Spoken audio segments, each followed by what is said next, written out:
तो हम देखते हैं सेक्शन सी इमेशन फर्स्ट का मॉडल पेपर सेकंड नंबर का section C. Define appendicitis, write sign and symptom of appendicitis, describe the pre and post operative nursing management of patient with appendectomy. Appendicitis को परिभाषित कीजिए, इसके चिन्ह व लक्षण बताइए, उंडुकू छेदन की शल्य क्रिया पूर्व व पश्चात का प्रबंधन लिखिए। तो अपन देखते हैं आंसर। डेफिनेशन, अपेंडिक्स एक सक्रिय अर्धनली है जो सीकम से इलियोसेक्रल वाल के 2 सेंटीमीटर नीचे से निकलती है। यह सामान्य 9 सेंटीमीटर लंबी होती है। जो अपेंडिक्स है 9 सेंटीमीटर लंबा होता है और जो इलियम और जो सिक्कम है, इलियम जो है स्मॉल इंटेस्टाइन का पार्ट है और सिक्कम जो है लार्ज इंटेस्टाइन का पार्ट है। तो इसके जॉइंट वाली जगह पर अपेंडिक्स निकला हुआ होता है। जो राइट इलियक फोसा के स्थान पर होता है। वर्मिफॉर्म अपेंडिक्स का इन्फ्लामेशन अपेंडिसाइटिस कहलाता है, जो कि एक्यूट कंडीशन होती है। अपेंडिसाइटिस के चिन्ह एवं लक्षण, साइन एंड सिम्टम। नाभि के चारों ओर तीव्र दर्द जो राइट लोअर क्वाड्रेंट तरफ फैलता है। Boat like rigidity in the right lower abdominal with increase tenderness. इससे मतलब है कि राइट साइड जो है उसके निचले भाग अब्डोमिन की जो राइट साइड है उसके निचले भाग में कठोरता होना। थर्ड नंबर है फीवर। फोर्थ नंबर है नाउजिया एंड वोमिटिंग और फिफ्थ नंबर है एनोरेक्सिया और भूख की कमी। फिफ्थ सिक्स नंबर पे है कॉन्स्टिपेशन एंड डायरिया।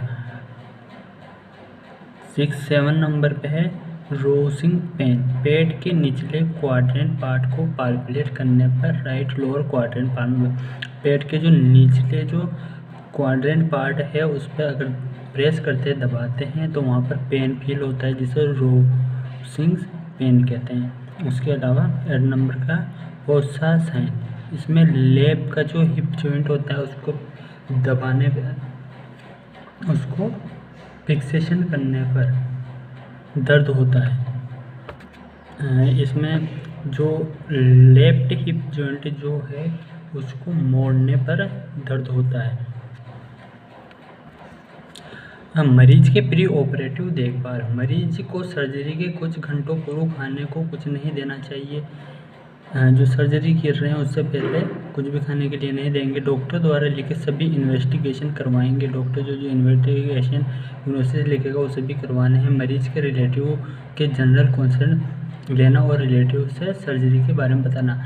जो उसके साथ आए हैं उन रिलेटिव उसको सर्जरी के बारे में बताएंगे और उनसे सिग्नेचर कंसर्ट कराएंगे। मरीज को भी सर्जरी के बारे में बताना चाहिए। मरीज को साइकोलॉजिकल सपोर्ट देंगे।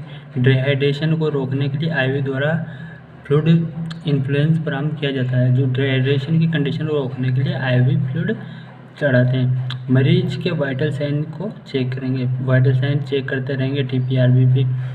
दर्द की तीव्रता में परिवर्तन को मॉनिटर करेंगे। दर्द कम है या ज़्यादा है उसके बारे में पता लगाएंगे। मरीज को right side lying position provide करेंगे क्योंकि लेफ्ट साइड पे मुंडिस होता है। डॉक्टर द्वारा लिखित आवश्यक औषधि देंगे। डॉक्टर द्वारा जो औषधियाँ प्रिस्क्राइब की गई है उनको देंगे। मरीज को एनिमा और रिलैक्सेटिव नहीं देना चाहिए क्योंकि यह जो अपेंडिक्स की कंडीशन पर कॉन्ट्रा इंडिकेशन होता है। शल्य क्रिया वाले भाग को एंटीसेप्टिक सॉल्यूशन से क्लीन करना चाहिए। जहाँ पर सर्जरी की जा रही है उस वाले भाग को एंटीसेप्टिक सॉल्यूशन जो माइक्रो ऑर्गेनिज्म अगर वहाँ पर प्रेजेंट है तो उनको किल कर देंगे, इससे क्लीन करते हैं। मरीज को प्रति घंटे में पेट पर 20 से 30 मिनट आइस अप्लाई किया जाना चाहिए सर्जरी से पहले।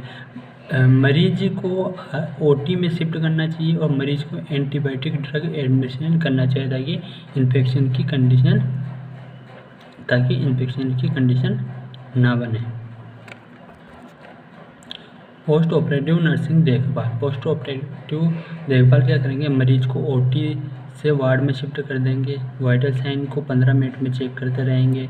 सर्जरी के पश्चात दर्द निवारण हेतु मरीज को एनाल्जेसिक एडमिनिस्ट्रेशन करेंगे। तो पेन को कम करने के लिए जो एनाल्जेसिक ड्रग है वो देंगे। मरीज को सर्जरी के पश्चात कुछ दिनों तक टोटल पेरेंटल न्यूट्रिशन प्रदान करना चाहिए ताकि बोवल फंक्शन सामान्य नहीं हो जाए। जब तक बोवल फंक्शन जो है सामान्य नहीं होता है तब तक पेरेंटल माध्यम वो होता है जो आहार नाल के अलावा किसी माध्यम से न्यूट्रिशन देना पेरेंटल न्यूट्रिशन कहलाता है, जिसे अपन आईवी माध्यम से देते हैं। मरीज का तापमान नियमित मॉनिटर करेंगे, तापमान चेक करते रहेंगे। इंसिजनल साइट को इन्फेक्शन से बचाने हेतु नियमित एसेप्टिक टेक्निक से ड्रेसिंग करेंगे। जहाँ पर सर्जरी की गई है उस इंसिजन को इन्फेक्शन से बचाने के लिए एसेप्टिक टेक्निक से उस ड्रेसिंग को चेंज करते रहेंगे, उसको साफ करते रहेंगे। इन्फेक्शन से बचाने हैं तो डॉक्टर द्वारा लिखित एंटीबायोटिक ड्रग देंगे ताकि इन्फेक्शन को कम किया जा सके। ड्रेनेज की मात्रा एवं रंग का आकलन करना एवं रिकॉर्ड करना, जो यूरिन आउटपुट या जो फीकल मल जो है उसको कलर को चेक करेंगे ताकि हमें पता चल सके। प्रति हर 2 घंटे में पोजीशन बदलना बेड सोर से बचाने के लिए। पोजीशन बदलेंगे। बेड सोर वो होता है जो किसी भी एक ही पार्ट पर बॉडी किसी एक ही पार्ट पर अगर लगातार प्रेशर बना रहे तो वहाँ के सेल और टिश्यू जो है डैमेज होना शुरू हो जाते हैं, जिसे बेड सोर कहते हैं। तो जिस बेड सोर से घाव से बचने के लिए पोजीशन चेंज करते रहेंगे। नियमित नोजोगैस्ट्रिक सक्शनिंग की जा सकती है। गैस्ट्रिक जो स्टोमक है उसके सक्शनिंग करते रहेंगे। मरीज को पर्सनल हाइजीन का ध्यान रखेंगे और मरीज की गतिविधियों को नियंत्रित करेंगे। आईवी फ्लूइड एडमिनिस्ट्रेशन करेंगे। प्रिस्क्रिप्शन के अनुसार समय पर मेडिसिन एडमिनिस्ट्रेशन करना। मरीज में हुए परिवर्तनों को मॉनिटर करते रहेंगे। भी टेम्परेचर बढ़ा है या रेस्पिरेशन बढ़ी है, जो भी परिवर्तन होते हैं उनको अपन मॉनिटर करते रहेंगे। मरीज को राइट साइड लाइंग पोजीशन प्रदान करना। मरीज के आयो चार्ट मॉनिटर करना। इनटेक और आउटपुट चार्ट को मेंटेन करना। मरीज को भोजन प्रदान करना अकॉर्डिंग टू डाइटिशियन के द्वारा जो भोजन फूड उसे बताया गया उसको प्रदान करना चाहिए। सभी आवश्यक कार्यों को रिकॉर्ड रखना, जो सभी है उसका कार्यों का रिकॉर्ड हमें रखना चाहिए। क्वेश्चन नंबर 12 नंबर का define cirrhosis of liver, write all possible cause sign and symptom and diagnosis of cirrhosis of liver, explain its management. यकृत का बनना किसे कहते हैं? यकृत वृद्धि के कारण चिन्ह एवं लक्षण जांच को लिखे, निम्न प्रबंधन समझाइए। तो इसका आंसर देखते हैं। तो आंसर है यह लीवर की क्रोनिक प्रोग्रेसिव बीमारी है, जो लगातार बढ़ने वाली बीमारी है, जो कि फाइब्रस और नोडल्स के द्वारा करेक्टराइज होती है। यह लीवर की इन्फ्लामेशन के कारण बनता है, जो कि एक्यूट कंडीशन का इन्फ्लामेशन होता है। लीवर सिरोसिस के कारण क्या क्या हो सकता है? यह तो एल्कोहल हो सकता है, कुपोषण हो सकता है, हेपेटाइटिस जैसे ABCD जो भी है, हेप्टोटॉक्सिक ड्रग हो सकती है जो लीवर को टॉक्सिस से भर देती है, हार्ट रिलेटेड प्रॉब्लम, हार्ट से रिलेटेड कोई प्रॉब्लम हो, बाइलरी ऑब्स्ट्रक्शन जो बाइल ट्रैक जो है उसमें ऑब्स्ट्रक्शन होना है, डायबिटीज़ के कारण, infection of liver, infection condition होने के कारण, ग्लूकोजन स्टोरेज डिजीज, ग्लूकोजन का स्टोरेज के कारण हो सकता है, हीमोग्लोबिन फैक्टर की वजह से हो सकता है।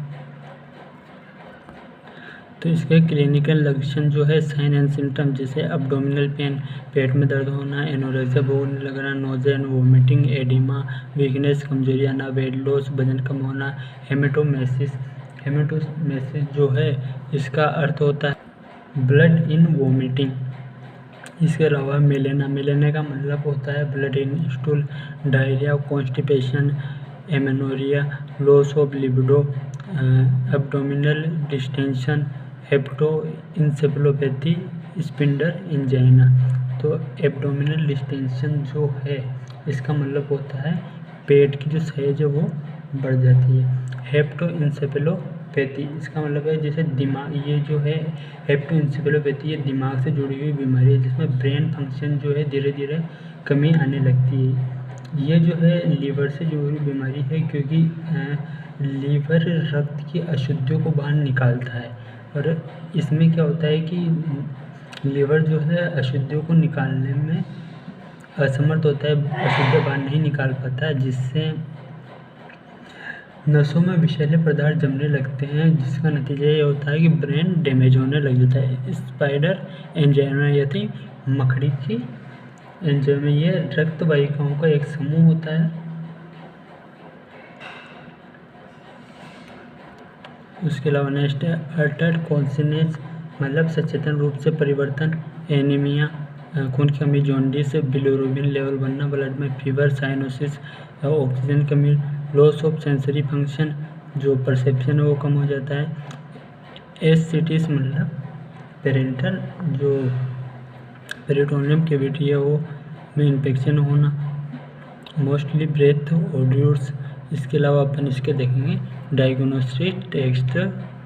डायग्नोसिस टेस्ट और जांचें, serum examination, liver function test, low protein, जैसे लीवर फंक्शन में लो प्रोटीन लेवल है, अल्टरेड एबीजी रेशियो है, हाई एसजीओटी है, एसजीपीटी है, बिलिरुबिन लेवल के rashes, ultrasonography, urine test, liver biopsy. Biopsy का मतलब होता है किसी भी पार्ट के सेल टिश्यू को कलेक्ट करके बाहर निकालना, CT scan, MRI, magnetic resonance image, porter venography. Venography का मतलब होता है ये एक प्रकार का एक्सरे है जो ब्लड वेसल्स है उसमें ब्लड कैसे फ्लो हो रहा है, ब्लड इन्वेस्टिगेशन कर लेंगे, अब्डोमिनल पैरासेंटेसिस। इसके अलावा मेडिकल प्रबंधन, मेडिकल मैनेजमेंट है, एंटीबायोटिक दे देंगे जैसे सेफ्ट्रिक्सोन, एजिथ्रोमाइसिन, केनोसोमाइसिन, डायूरेटिक देंगे जैसे लेक्सिस, और कोएगुलेंट थेरेपी दे देंगे, आईवी थेरेपी दे देंगे। सर्जिकल प्रबंधन है इसका, सर्जरी मैनेजमेंट जो है वो है portal caval shunt, splenectomy, splenorenal shunt, liver transplantation. इसका जो डाइटरी मैनेजमेंट है वो है हाई कैलोरी और कार्बोहाइड्रेट डाइट देंगे, लो प्रोटीन देंगे जैसे हेपेटिक कोमा की स्थिति में, विटामिन ए डी के युक्त डाइट देंगे, अल्कोहल और स्मोकिंग जो है उसको बंद करेंगे। नर्सिंग प्रबंधन इसका जो है नर्सिंग मैनेजमेंट वो देखते हैं। मरीज को पर्याप्त आराम प्रदान करना, प्रॉपर टेस्ट ताकि लीवर को वर्कलोड ना बढ़े, डेली एक्टिविटी में हेल्प करना, शांत आरामदायक वातावरण, गंभीर एनीमिया में ब्लड ट्रांसफ्यूजन करना और आयरन सप्लीमेंट देना। मरीज को पर्याप्त पोषण प्रदान करना, मरीज को डाइटिशियन के अनुसार भोजन देना, डेली वेट चेक करना, डाइट में पर्याप्त कार्बोहाइड्रेट, लो प्रोटीन, कम फैट युक्त पदार्थ हो, आयो chart intake output chart maintain करना, एसिटिस एडिमा की स्थिति में लो सोडियम तरल पदार्थ देना, आदेशानुसार एंटासिड, एंटीएमेटिक, एंटीडायरियल ड्रग देना। एंटासिड एसिड की मात्रा को रोकता है, एंटीएमेटिक जो वोमिटिंग को रोकती है, एंटीडायरियल जो डायरिया की कंडीशन को रोकती है। एब्डोमिनल ग्रोथ की जांच करेंगे, फिजिकल क्रियाओं को नियंत्रित करेंगे। उसके अलावा अपन देखते हैं तीसरा, मरीज को चोट से बचाना। मरीज चेतना की कमी होने और एल्कोहलिज्म के कारण मरीज चोटग्रस्त हो सकता है। चेतना स्तर को नियमित रूप से असेस करना, बेड साइड की रेलिंग ऊंची हो, मरीज को एडीएल एवं चलने फिरने में मदद करना। एडीएल का मतलब होता है activity in daily living, bar bar position change करने से मना करना। औषधियों का प्रभाव, साइड इफेक्ट मॉनिटरिंग करना, औषधियों देने हैं तो ओरल रूट का ही प्रयोग करना। IVIM से ब्लीडिंग हो सकती है। कमरे में प्रकाश की मात्रा पर्याप्त होनी चाहिए। बिस्तर के आसपास टेबल कुर्सी न हो। और फोर्थ नंबर के देखें, एडिमा को हटाने के लिए लो सोडियम देंगे, क्योंकि सोडियम जो है अपने बॉडी में जो फ्लूइड है उसका वॉल्यूम बढ़ाकर रखता है। आयो चार्ट को मॉनिटर करना, इनटेक आउटपुट चार्ट को मॉनिटर करना, मरीज के बाहर एब्डोमिनल ग्रोथ को प्रतिदिन मापन करना चाहिए। डॉक्टर के आदेशानुसार डाययूरेटिक ड्रग्स एडमिनिस्ट्रेशन करना, प्रतिदिन स्किन केयर करना। गंभीर स्थिति में पैरासिम्पटोसिस हेतु मरीज को तैयार किया जाना चाहिए। मरीज को स्वस्थ शिक्षा प्रदान करना, जैसे बीमारी कारण लक्षण उपचार के बारे में, पर्सनल हाइजीन मेंटेन करना, न्यूट्रिशन एजुकेशन देना, मेडिसिन देने के बारे में बताना, फॉलोअप केयर के बारे में बताना। लास्ट क्वेश्चन इसका 13 नंबर का, define diabetes mellitus, write down the management in details. Diabetes mellitus की परिभाषित कीजिए, इसका प्रबंधन विस्तार से समझाइए। तो इसका आंसर अपन देखते हैं। तो इसका आंसर है, डायबिटीज मेलाइटिस एक सिंड्रोम है जिसका इंसुलिन के स्त्रावन का कम प्रभाव होने की स्थिति में शरीर के मेटाबॉलिज्म पर असर पड़ता है तथा हाइपरग्लाइसेमिया की स्थिति उत्पन्न होती है। डायबिटीज मेलाइटिस एक दीर्घ अवधि मेडिकल बीमारी है तथा ये जीवन भर बनी रहती है, लेकिन इसे नियंत्रित किया जा सकता है। अपन इसमें 2-3 बात समझते हैं। जैसे इंसुलिन जो होता है ये पेनक्रियाज जो ग्लैंड है उसके द्वारा बनाया जाता है। मेटाबॉलिज्म का मतलब होता है भोजन जो है उसको ऊर्जा के रूप में परिवर्तित करना। हाइपरग्लाइसेमिया मतलब जो ग्लूकोज की मात्रा बढ़ना। तो डायबिटीज मेलाइटिस एक ऐसी डिजीज है जिसमें इंसुलिन का जो स्त्रावन है, जो सिक्रेशन है पेनक्रियाज द्वारा जो कम हो जाता है, जिससे मेटाबॉलिज्म मतलब जो भोजन है उसे ऊर्जा में परिवर्तन करने में प्रॉब्लम आती है तथा जो ग्लूकोज का लेवल है वो बहुत ज़्यादा बढ़ जाता है। ये जो है लंबे समय तक की बीमारी है जो जीवन भर भी बनी रह सकती है। तो इसके साइन एंड सिम्टम अपन देखते हैं। इसके मोस्टली 3 सिम्टम सबसे मेन है, जैसे अधिक मात्रा में यूरिन, रात्रि को अधिक यूरिनेशन, अधिक प्यास लगना और अधिक भूख लगना, भार की कमी, मुंह सूखना, कब्ज, खुजली, संवेदना में कमी, निम्न रक्तचाप, घाव, धीमा बनना और योनि संक्रमण। इसके डायग्नोसिस देखते हैं। ब्लड शुगर की जांच कर लेंगे, ओरल ग्लूकोज टॉलरेंस टेस्ट, उसके अलावा यूरिन शुगर टेस्टिंग, यूरिन में शुगर की मात्रा देख लेंगे। HbA1c टेस्ट इसमें किया जाता है। मेडिकल मैनेजमेंट जो है इसमें अपन मेडिकल मैनेजमेंट इसका देख। मेडिकल मैनेजमेंट, डायबिटीज मेलाइटिस को क्यूरेटिव उपचार नहीं है, उपचार केवल इंसुलिन इंजेक्शन पर निर्भर है। तो डायबिटीज़ का कंट्रोल 3 फैक्टर पर करता है, जैसे डाइटरी मैनेजमेंट, एक्सरसाइज या इंसुलिन थेरेपी। और इंसुलिन थेरेपी के अलावा अपन मुंह के द्वारा जो ओरल हाइपोग्लाइसेमिक एजेंट मतलब जो हाइपो मतलब कम करना, ग्लाइसेमिक मतलब ग्लूकोज को, तो ऐसा एजेंट जो ग्लूकोज के लेवल को कम करता है वो है tolbutamide, chlorpropamide, gliclazide, metformin, phenformin. Insulin injection अलग अलग सांद्रता 10 cc 14 cc में उपलब्ध है। सब क्यूटेनियस माध्यम से इंजेक्शन किया जाता है। जो इंसुलिन का जो इंजेक्शन है वो सब क्यूटेनियस माध्यम से दिया जाता है। डायबिटीज मेलाइटिस जो है उसका नर्सिंग प्रबंधन अपन देखते हैं। डायबिटीज मेलाइटिस से पीड़ित मरीज का नर्सिंग देखभाल निम्न बिंदु पर केंद्रित होता है, जैसे डाइट में बदलाव, नियमित व्यायाम, नियमित ग्लूकोज का स्तर मॉनिटरिंग, ड्रग थेरेपी दे सकते हैं, स्वास्थ्य शिक्षा अपन देते हैं। डाइट में बदलाव करना, मरीज को इंडिविजुअल मील प्लान के महत्व समझें और उसकी पालना सुनिश्चित करें। मरीज को निम्न लक्षणों हेतु मॉनिटर करें, जैसे wait, thrust, hunger, nausea, vomiting आदि। मरीज को कैलोरी प्लान अनुसार डाइट लेने हेतु करें, जैसे कार्बोहाइड्रेट जो ले रहा है उसमें 50% हो, 50-60%, वसा जो है फैट जो है 20 से 30%, प्रोटीन 10 से 20% होना चाहिए। मरीज को एल्कोहल सेवन से मना करेंगे और भोजन में जो मिठास है उसको आर्टिफिशियल स्वीटनर का प्रयोग करने के लिए सलाह देंगे। दूसरा है नियमित व्यायाम। मरीज को रक्त शर्करा स्तर को नियंत्रण हेतु नियमित व्यायाम का महत्व समझाएंगे। इससे भार की कमी आती है। मरीज को स्टेरस व्यायाम व पूर्ण रक्त शर्करा स्तर मापन करें। व्यायाम से पहले जो शर्करा का जो स्तर है वो माप किया जाता है। मरीज को व्यायाम से पूर्व कार्बोहाइड्रेट स्नैक खाने हेतु कहे ताकि हाइपोग्लाइसीमिया न हो, और व्यायाम के पश्चात भी स्नैक लेने की सलाह दें, क्योंकि अगर वो इंसुलिन थेरेपी में है और अगर उसकी ग्लूकोज की लेवल कम हुआ है तो उसको बाद में भी स्नैक लेने के लिए कहें। प्रतिदिन एक तय समय सीमा पर व्यायाम करने की सलाह देंगे। चलना फिरना मधुमेह के रोगी हेतु सर्वोत्तम व्यायाम को माना जाता है। Drug therapy.